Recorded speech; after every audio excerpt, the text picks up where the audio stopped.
I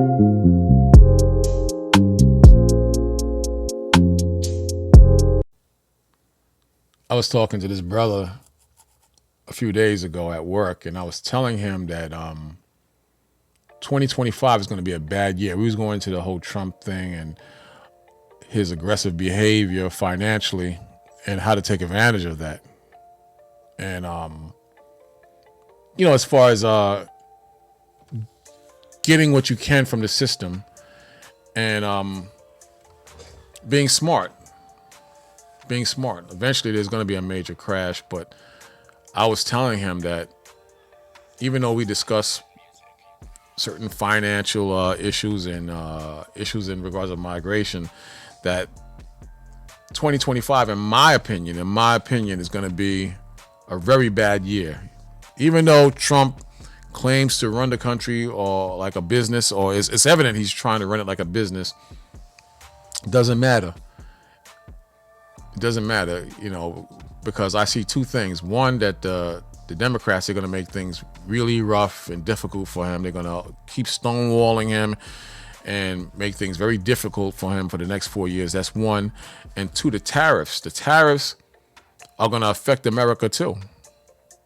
In this article, it tells you that Trump promised to lower the cost of living, but how is that possible if you create tariffs and the countries such as Canada, Mexico, and China, they push back with their own tariffs?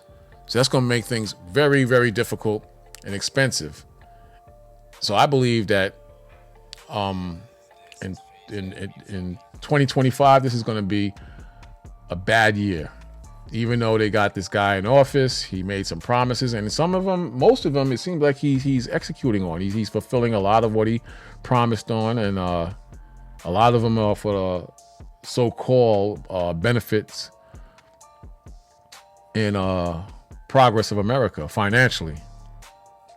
But I think this is going to be very bad. I think it's going to be very bad. Here it says price hikes are coming. 9 things to buy before the cost of Trump's import tariffs kicks in.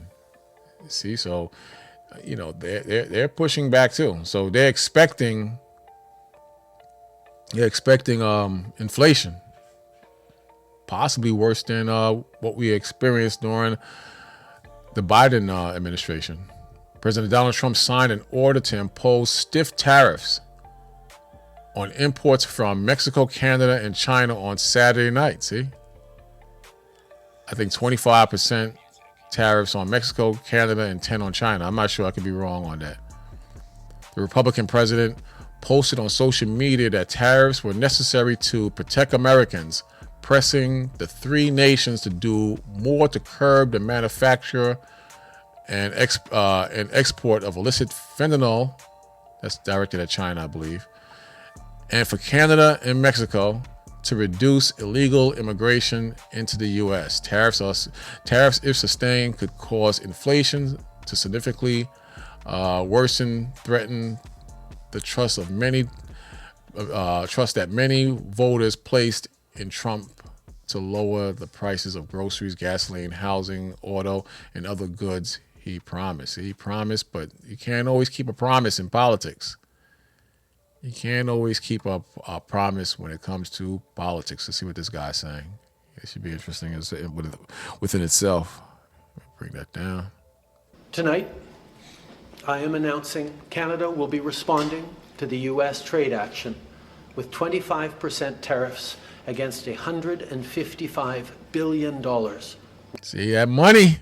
I say it over and over. The money, brothers and sisters, the money will put you in a completely different position, will change your thought process, and can put you in a state of anguish, despair, depression. Money talks. Money talks. Worth of American goods. This will include immediate tariffs on $30 billion worth of goods as of Tuesday, followed by further tariffs on $125 billion worth of American products in 21 days' time to allow Canadian companies and supply chains to seek to find alternatives. Our response will also be far-reaching and include everyday items such as American beer, wine, and bourbon, fruits and fruit juices, including orange juice, along with vegetables, perfume, clothing, and shoes. It'll include major consumer products like household appliances, furniture, and sports equipment, and materials like lumber and plastics, along with much, much more. And as part of our response, we are considering, with the provinces and territories, several non-tariff measures, including some relating to critical minerals, energy, procurement, and other partnerships. We will stand strong for Canada. We will stand strong to ensure our countries continue to be the best neighbors in the world. Listen, man, this is going to get very bad. I truly believe this is going to get very bad. I could be wrong, but I think this is going to get very bad down the line. And you're going to see other situations escalate throughout the world. You're going to see other situations escalate in America. You're going to see a lot of tension and death and suffering and pain, I believe, for 2025, even though this guy is in office. That's what I believe. I want to speak directly to Americans, our closest friends and neighbors. This is a choice that, yes, will harm Canadians, but beyond that, it will have real consequences for you, the American people.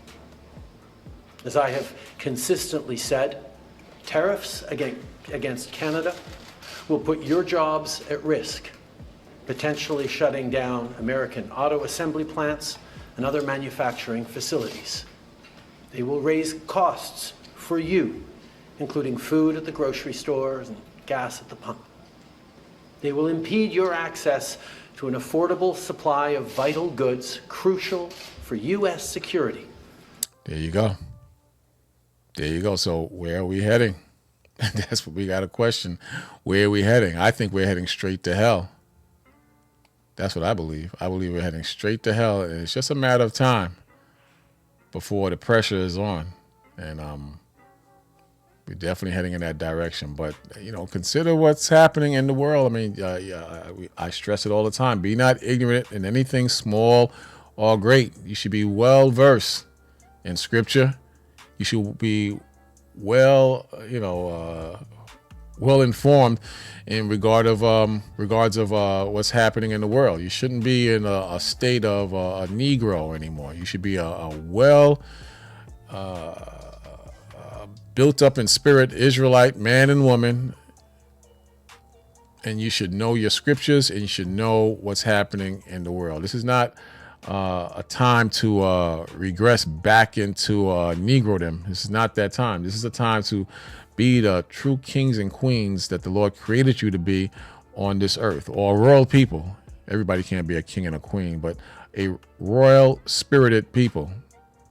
And use your smarts to survive. Use your smarts to survive and do what's necessary to make ends meet and be a pillar and a light to brothers and sisters who lack understanding.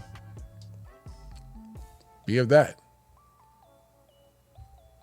It says they also risk throwing a global economy and Trump's political mandate into turmoil just 2 weeks into his second term. Trump declared an economic emergency in order to place duties of 10% on all imports from China and 25% on imports from Mexico and Canada, just like I said. I saw it this Saturday morning. So I'm not going to read the whole thing, but this is what we need to focus in on, man. This is really picking up. Donald Trump signed an order to impose stiff tariffs on imports from Mexico, Canada, and China Saturday night. Gas is going to shoot up. You're going to see high prices in gas. That's going to go up. Are you ready for that? Food is going to go up. Food is already up. Are you ready for food to go up higher? I had to cancel my insurance and switch insurance. They went up on me 3 damn times. 3 damn times. And I switched from State Farm to Progressive. And I'm sure Progressive, they're going to do the same bull crap. They're going to go up on me. Once they got me in there, they're going to go up on me. But the point is, you have to be frugal, which is different from being cheap or a penny pincher. Frugal is a whole different definition. You understand? You're frugal, you're mindful of how you spend your money. You're mindful of waste. To be a penny pincher, you're just cheap and you're just cutting costs just to be cheap and comfortable. But to be frugal and to be a wise shopper, not an emotional shopper, that's wise. To start cooking cook your food indoors or at your home, or learn how to cook, you save 3 times as much as spending out in the streets. So it may not look like these are bad economic times, but these are bad economic times. And I think it may get worse. I think that we're right around the corner from God's judgment on America. I'm out.